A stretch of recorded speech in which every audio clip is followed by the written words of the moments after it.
Online classes में आप सभी का हार्दिक स्वागत है। बच्चे, कल हमने पाठ नंबर 14 एक कहानी यह भी का सार किया था, उसकी समरी हमने की थी। आज हम उससे related very short question answers discuss कर रहे हैं। आपकी HBSC की बुक से ही हेल्प बुक से ही मैं आपको ये करा रही हूँ। तो फर्स्ट क्वेश्चन है, एक कहानी यह भी पाठ के रचयिता का नाम बताइए। यानी कि जो ये एक कहानी यह भी कल हमने की थी, इसके लेखिका यानी कि रचयिता या लेखिका कह सकते हैं, उसका क्या नाम है, कल हमने डिस्कस किया था। अब इसमें ऑप्शन हमारे पास 4 हैं: राजेंद्र यादव, मनु भंडारी, राहुल सांकृत्यापन, जैनेन्द्र। तो इसका सही आंसर होगा वो है मनु भंडारी। ठीक है बच्चे। सेकंड क्वेश्चन है, एक कहानी यह भी आत्मकथ्य किसकी आत्मकथा है। मैंने स्टार्टिंग में भी आपको बताया था कि इस कविता के अंदर लेखिका ने क्या कहा है कि आप इसे मेरी आत्मकथा तो नहीं कह सकते, परंतु मेरी आत्मकथा के आत्मकथ्य के कुछ अंश आपको इसमें मिलेंगे। तो किसके अंश हैं? वही राजेंद्र यादव की, मनु भंडारी की, मृदुला गर्ग की या उषा प्रियावंदा की। तो इसका आंसर किसका आएगा? बी, यानी कि मनु भंडारी की। फिर हमारे पास क्वेश्चन है बच्चे, निम्नलिखित में से कौन कौन से उपन्यास में से दास साहब का संबंध है। इसमें है उपन्यास आपका बंटी, बिना दीवारों का घर, महाभोज, वसंत फिर आएगा। तो जो महाभोज नामक उपन्यास है उससे उसका संबंध, दास साहब का संबंध महाभोज से है। समझ में आया? नेक्स्ट क्वेश्चन, फोर्थ क्वेश्चन है कि मनु भंडारी के परिवार में के लड़की के विवाह की अनिवार्य आयु कितनी थी। ये कल भी मैंने आपको बताया था कि उसके विवाह की जो आयु थी वो 14 वर्ष थी, 18 थी, 16 थी या 21 थी। पाठ का सार बताते हुए मैंने आपको इसके बारे में साफ साफ बताया था कि मनु भंडारी ने जब अपने पारिवारिक परिचय दिया तो उसने कहा कि मेरे परिवार के अंदर विवाह की जो उम्र होती है वह होती है 16 वर्ष।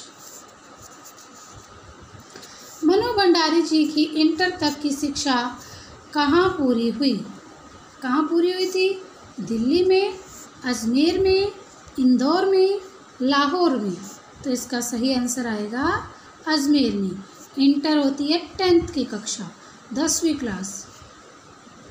फिर कहते हैं, लेखिका ने किस विश्वविद्यालय से हिंदी में MA किया? कोलकाता विश्वविद्यालय से, लखनऊ विश्वविद्यालय से, दिल्ली विश्वविद्यालय से या फिर काशी हिंदू विश्वविद्यालय से। तो इसका सही उत्तर आएगा, लेखिका ने काशी हिंदू विश्वविद्यालय से अपनी MA की जो है कक्षा पास की थी, हिंदी से MA की थी। अब अगला प्रश्न हमारे पास बच्चे, अगला प्रश्न हमारे पास आता है क्या, दिल्ली के निम्नलिखित में से किस कॉलेज में मनु भंडारी ने अध्यापन किया? Ramjas college, Shri Ram college of arts, Victoria college, Miranda house college. तो कॉलेज अध्यापन का कार्य किया था मनु भंडारी ने मिरांडा हाउस कॉलेज में। इस चैप्टर को आप जितना डीपली स्टडी करोगे, जितना डीपली रीड करोगे, आपको उसके आंसर वहाँ से मिलेंगे। फिर कहते हैं कि मनु भंडारी का विवाह निम्नलिखित में से किससे हुआ? ये इसके बारे में भी हमने कल चर्चा की थी कि जब मनु भंडारी के आंदोलन में भाग लेने से उसके परिवार में गर्मा गर्मी का माहौल था, इनके गुस्से का माहौल था और उनका तनाव, जो पारिवारिक तनाव था, वो कितना बढ़ गया था। तब ऐसी स्थिति में भी जो लेखिका थी मनु भंडारी जी, उन्होंने राजेंद्र यादव नाम के व्यक्ति से विवाह किया था। तो यहाँ पर देखिए, आज्ञा से राजेंद्र यादव से, भगवती चरण वर्मा से, राजेंद्र कालिया से। तो इसका सही आंसर क्या लिखा हुआ है? बी, राजेंद्र यादव से। और कहते हैं निम्नलिखित में से कौन सी पटकथा मनु जी की नहीं है? चुन्नी, रजनी, निर्मलाया स्वामी। ये पटकथा जो है चुन्नी, ये मनु जी की नहीं है। लेखिका की यादों का सिलसिला किस शहर से है? शुरू होता है दिल्ली से, इंदौर से, अजमेर या रायपुर। इसका सही उत्तर है अजमेर से। फिर अगला प्रश्न आता है, लेखिका अजमेर के ब्रह्मपुरी स्थित जिस मकान में रहती थी वह कितने मंजिल था? इसके बारे में भी चर्चा हुई थी कि जब लेखिका ने अपना होश संभाला था, वह अपने आप को संभालने के योग्य हुई थी, तो वह उसने स्वयं को अजमेर के ब्रह्मपुरी के 2 मंजिला भवन में पाया था।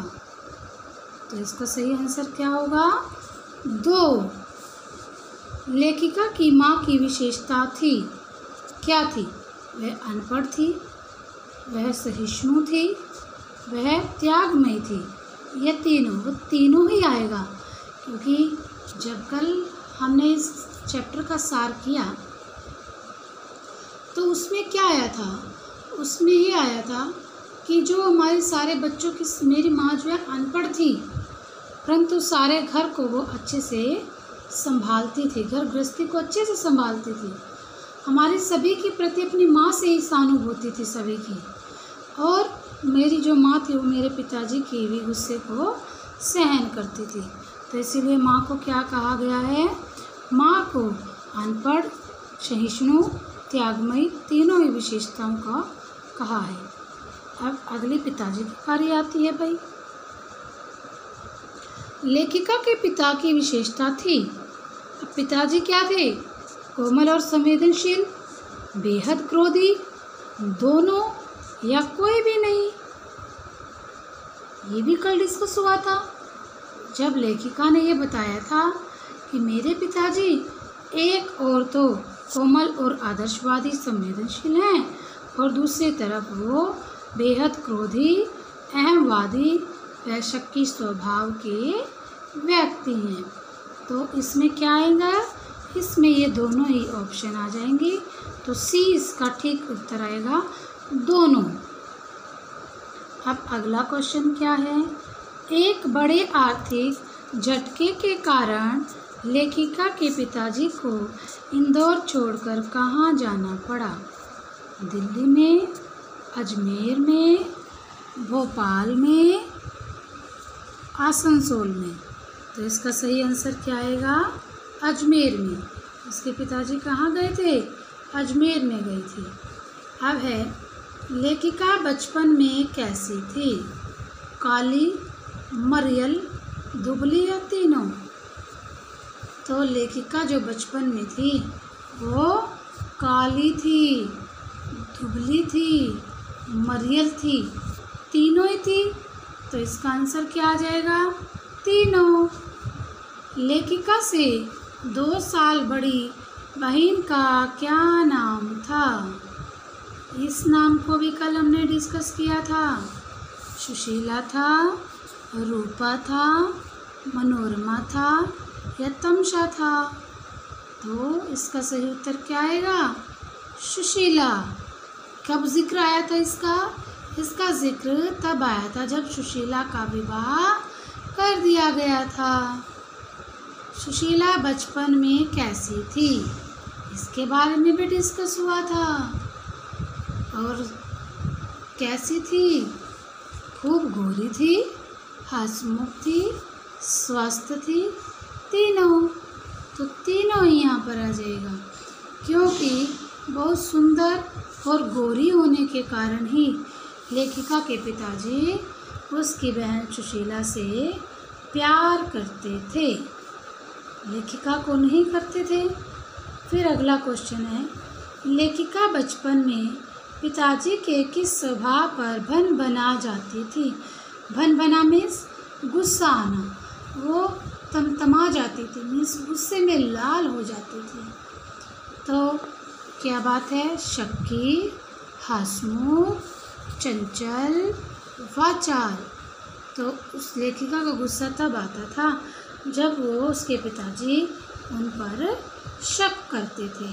तो वो कौन सी गुस्से, पिताजी के कौन से स्वभाव से भन बना जाती थी, शक के स्वभाव से। बताया था ना कि मेरे पिताजी शक्की स्वभाव के भी व्यक्ति थे थोड़े। अब आता है अगला क्वेश्चन, पिताजी किस रूप में लेखिका में विद्यमान हैं। कहीं कुंठाओं के रूप में, कहीं प्रतिक्रियाओं के रूप में, कहीं प्रतीक्षाया के रूप में। यानी कि तीनों ही जो गुण थे वो पिताजी के इसके अंदर मौजूद थे। क्यों?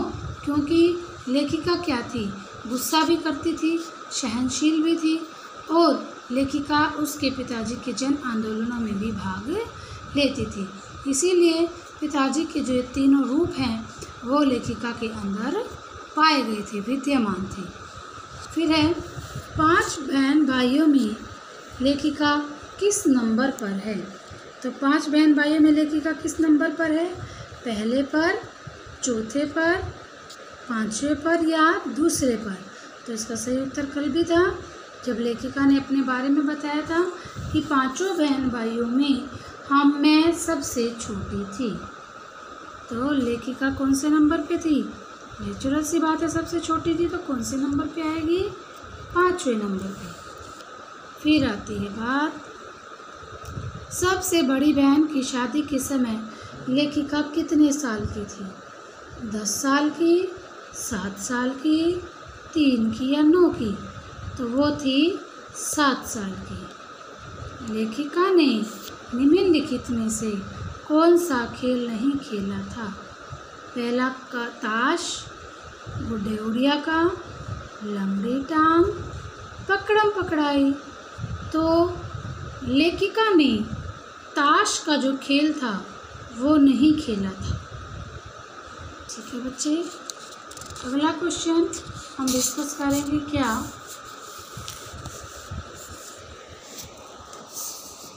मनु भंडारी के पिता के अंतरंग मित्र कौन थे, यानी कि जो खास करीबी जो मित्र थे वो कौन थे। Doctor Shyam Sundar, doctor Ambalal, doctor Barthwal, doctor Gulab Rai. तो कल की स्टोरी में हमने क्या किया था कि जब लेखिका के खिलाफ लेखिका के पिताजी के मित्र ने भड़का दिया था, तो उसके बाद जब लेखिका घर लौटी तो उसने क्या देखा था कि पिताजी के पास एक अजमेर के जो डॉक्टर अम्बालाल थे वो बैठे थे। मनु भंडारी की प्राध्यापिका का नाम क्या था। मनु भंडारी की प्राध्यापिका का नाम शीला अग्रवाल था, विद्या भारती था, स्नेहलता था या प्रियदर्शिनी था।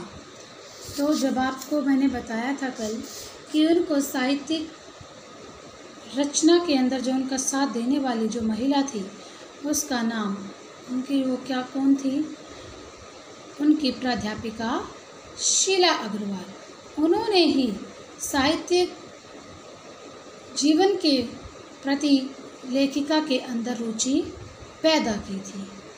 फिर है, लेखिका के अनुसार आज महानगर किस कल्चर से अलग हो गया है। पॉप कल्चर, पड़ोस कल्चर, वेस्टर्न कल्चर या तीनों से। तो इसमें आएगा पड़ोस कल्चर, यानी कि जो आसपास का जो वातावरण है आसपास का जो पड़ोस है वो क्या है, आजकल ख़त्म होता जा रहा है ना। क्योंकि जब लेखिका के समय में तो वो घर में ही रहकर सभी खेल खेलती थी, लेकिन क्या था कि उनका जो घर की सीमा थी, वो जो सीमा क्या थी, वो मोहल्ले तक होती थी।